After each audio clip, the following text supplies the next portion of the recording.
Vache verte arrive en Martinique.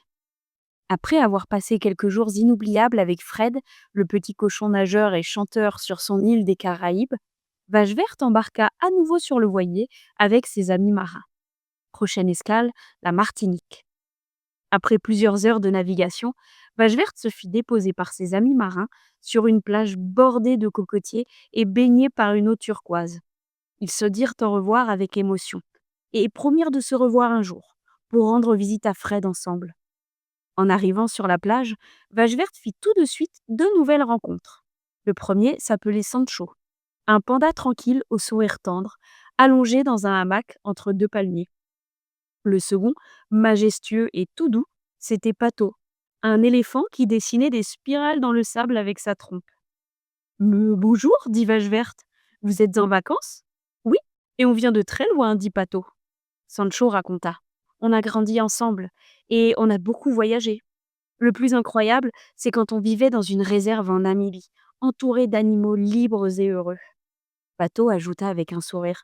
J'ai même retrouvé mes frères éléphants là-bas. On jouait à se pousser avec la trompe, on faisait des batailles de sable. Et une fois, un papy éléphant a éternué si fort qu'il a soufflé toute une colonie de flamants roses dans un étang. Il courait dans tous les sens et nous, on riait à se rouler par terre. Ils ont plané comme des confettis, ajouta Sancho en riant. Ils proposèrent à Vache verte une grande baignade dans l'eau translucide. Ils coururent tous les trois jusqu'à l'eau et plouf, les vagues tièdes les accueillirent comme un câlin. L'eau était si claire qu'on voyait le sable blanc, les algues dansantes et des poissons arc-en-ciel qui semblaient leur sourire.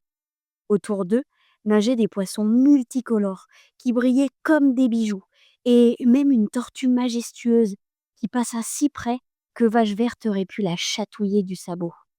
C'est magnifique, murmura-t-elle en faisant des bulles avec son tuba. Et très vite, une nouvelle aventure commença. Vache verte aperçut une petite tortue qui s'était coincée entre deux rochers. Pato s'approcha doucement et glissa sa trompe entre les pierres, et hop, la tortue repartit en faisant des bulles de bonheur. Sancho, lui, découvrit un banc de poissons clowns qui le prenaient pour un drôle de cousin.